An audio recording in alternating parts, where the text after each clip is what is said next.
Trace Untrace is a micro-independent record label, and we make cassettes. I guess what it actually is my arts and crafts project.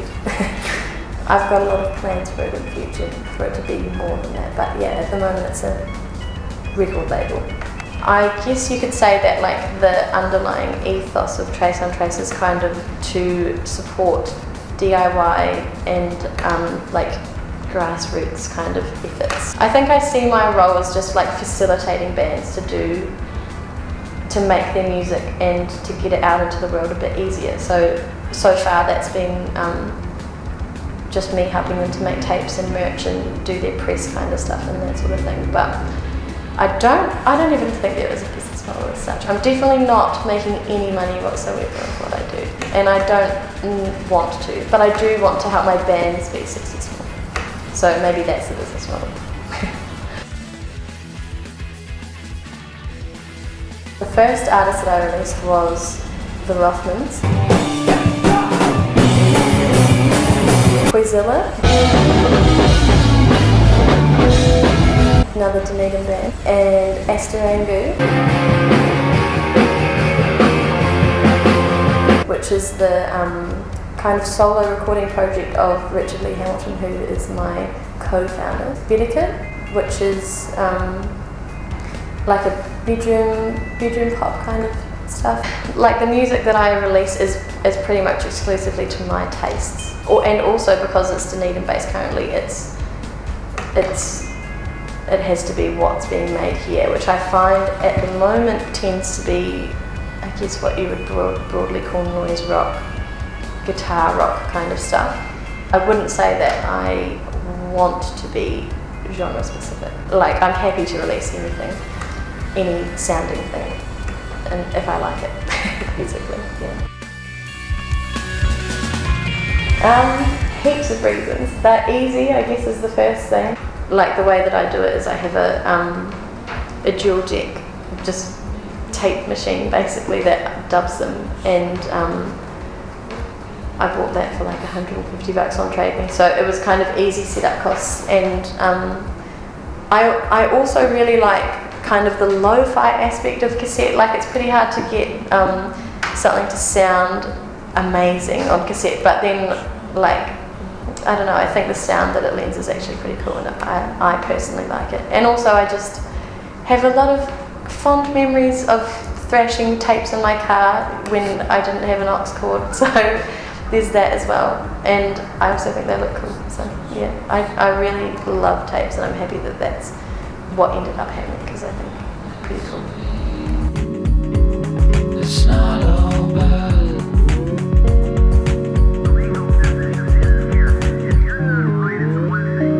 When people are buying music, like a physical object these days, I think it's more of an artifact than it is, obviously they can listen to Quizilla at home on Spotify, so I think it is kind of about the aesthetic, I think, for tapes and that sort of thing, as well as just supporting the band.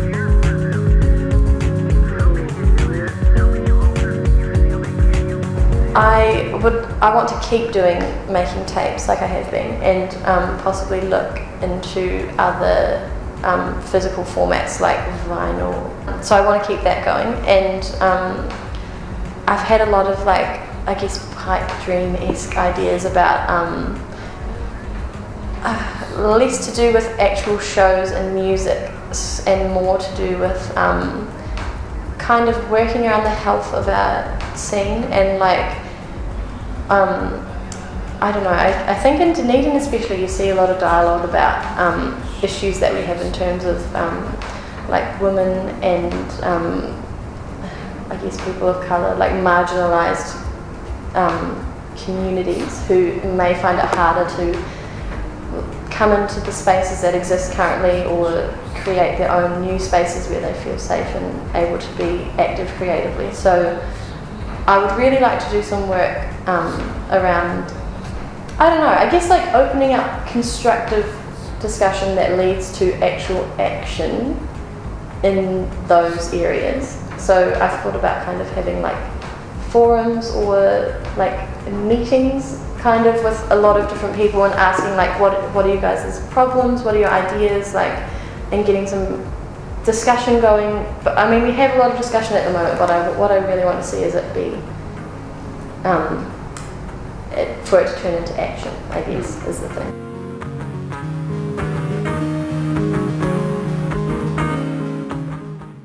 I feel like people talk about this all the time, like, and I've heard so many different opinions about it.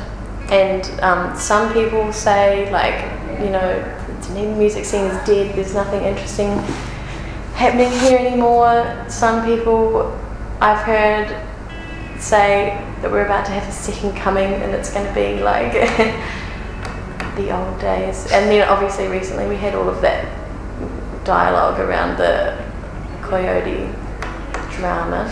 I don't know, I think the music scene is pretty healthy at the moment, and I think it went through a pretty dark patch after Chicks closed, because I think people kind of came to rely on Chicks as like the one and only really good venue that we had here.